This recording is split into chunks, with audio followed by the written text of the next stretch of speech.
दिया उसने बेटा, इक्वेशन आपको दी, E बराबर ए ई नॉट,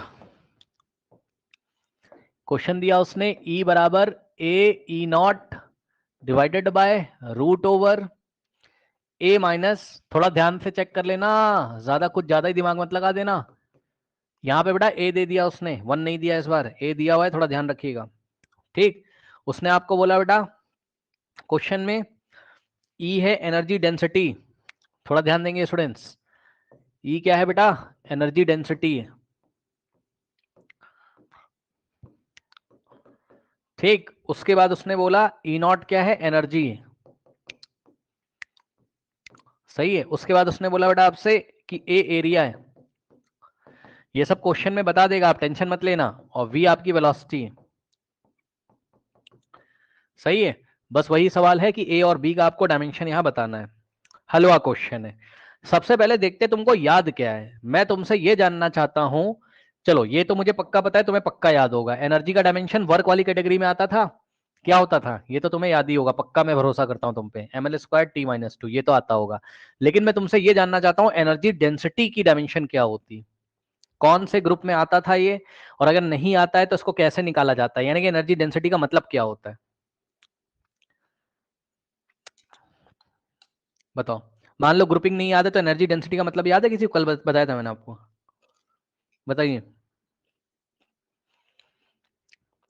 हाँ, इसने निकाल के तो दे दिया भाई बच्चे ने, लेकिन मैं सभी बच्चों की बात फिर से याद दिलाना चाहता हूँ। यहाँ मैं आपको फिर से बेटा याद दिलाना, क्योंकि पता है मुझको भी नहीं याद रहता है, तो मैं कैसे सोचता हूँ, वैसे तो शायद प्रेशर वाले में आता था ना ये, क्या मैं सही हूँ? प्रेशर वाली कैटेगरी में आता था ना एनर्जी डेंसिटी? हाँ शायद, यस।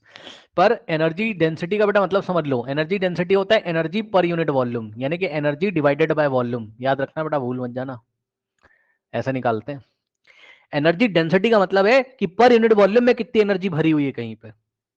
अब जैसे मेरी स्किन है, इसमें एनर्जी होगी कुछ ना कुछ, ये स्किन है मेरी, तो इसके पर यूनिट वॉल्यूम में कितनी एनर्जी भरी है, यानी कि एनर्जी डिवाइडेड बाय वॉल्यूम, तभी तो एनर्जी पर यूनिट वॉल्यूम आएगा। सही है ना? तो एनर्जी क्या हो जाएगा बताओ? ml²t-2, ये एनर्जी है। और वॉल्यूम बेटा कल तुमको याद था L⁻³ ऊपर जाएगा तो एनर्जी डेंसिटी की यूनिट आ गई, डायमेंशन आ गई, ml-1t-2। ठीक, तो यहां से आ गया तुम्हारे पास एनर्जी डेंसिटी का भी डायमेंशन आ गया। वेरी गुड, वेरी गुड, जिसने बताया था बहुत अच्छा, वेरी गुड। ml-1t-2, सही है। उसके बाद एरिया का डायमेंशन बच्चे बच्चे को याद है, L²। और बेटा वेलोसिटी का डायमेंशन भी बच्चे बच्चे को याद है, LT-1। अब सुनो, सबसे पहले बेटा अपनी आंखें चमकाओ, बहुत तेजी से चमकाओ, और देखो जाके कि एडिशन सब्ट्रैक्शन कहीं पर हुआ है। ए और minus V upon B, V square upon B, कहने का मतलब है प्रिंसिपल ऑफ होमोजेनिटी लगेगा, यानी कि जो ए का डायमेंशन होगा वो वी स्क्वायर अपॉन बी के डायमेंशन के इक्वल होगा। सो डायमेंशन ऑफ ए जो होगा, ऐसे स्क्वायर ब्रैकेट में कर दे रहा हूं, समझ जाना, डायमेंशन ऑफ ए बराबर dimension of V square upon B होगा। यस सर होगा। तो सर ए का डायमेंशन क्या है सर? ए तो एरिया है सर, तो ए का डायमेंशन है L²। सही है। बराबर में ध्यान से, अच्छा एक काम ना कर ले यार, एकदम आसान कर ले इसको, क्रॉस मल्टीप्लीकेशन में बी को इधर ले आओ और वी को, वी स्क्वायर को उधर लिखे अंदर, अपॉन में एरिया का डायमेंशन, सीधे निकाल लो, खेल खत्म। वी क्या था तुम्हारा बताओ? वेलोसिटी थी, तो वेलोसिटी का डायमेंशन LT-1 होता था, लेकिन बेटा वी के ऊपर स्क्वायर लगा था तो स्क्वायर लगाओगे, और अपॉन में एरिया का डायमेंशन क्या होता है? L²। ये पावर इसको मिलेगी तो होगा L² और T⁻², है ना भाई, पावर मल्टीप्लाई होगी ना, यहाँ पर 1 है तो 2 × 1 2 और 2 × -1 -2 डिवाइडेड बाय L²। L² से L² गया और बी की डायमेंशन आ गई T-2। लो भाई आ गई।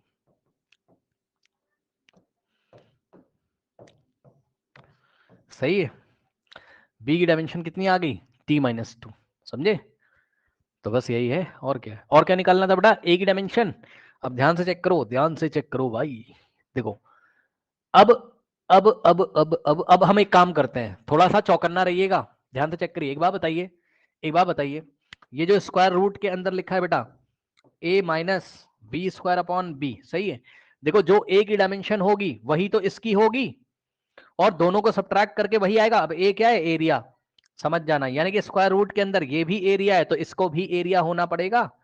इसकी भी डायमेंशन एरिया, और एरिया में से एरिया माइनस करोगे तो एरिया की ही तो डायमेंशन आएगी, यानी कि एल स्क्वायर आएगा, और एल स्क्वायर का स्क्वायर रूट क्या होता है, एल होता है। कहने का मतलब है कि ये जो डिनोमिनेटर है, डिनोमिनेटर की डायमेंशन कितनी बनी, एल बनी कि नहीं बनी, है ना।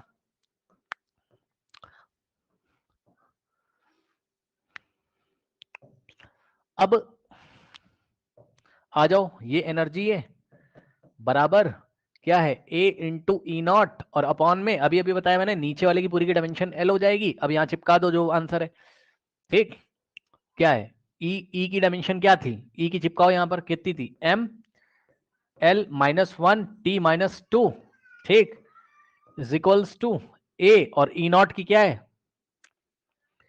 ई नॉट क्या था भाई, ई नॉट एनर्जी था M L square T minus two, so M L square T minus two, सही है, और डिवाइडेड बाय एल, ठीक। तो यहां से क्या हो जाएगा, M L minus one T minus two is equals to A, और ये एल ऊपर जाएगा तो यहां से बनेगा M L one T minus two, A में ये मल्टीप्लाई इधर आके डिवाइड करेगा, तो समझ जाओ एल से एल कटेगा, नहीं एम से एम कटेगा, एल की पावर माइनस टू और टी की पावर जीरो, यानी कि ए की डायमेंशन कितनी आ जाएगी, एम से एम तो कट जाएगा,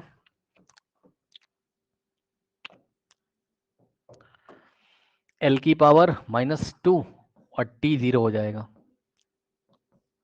ये लो, ये ए की डायमेंशन आ गई।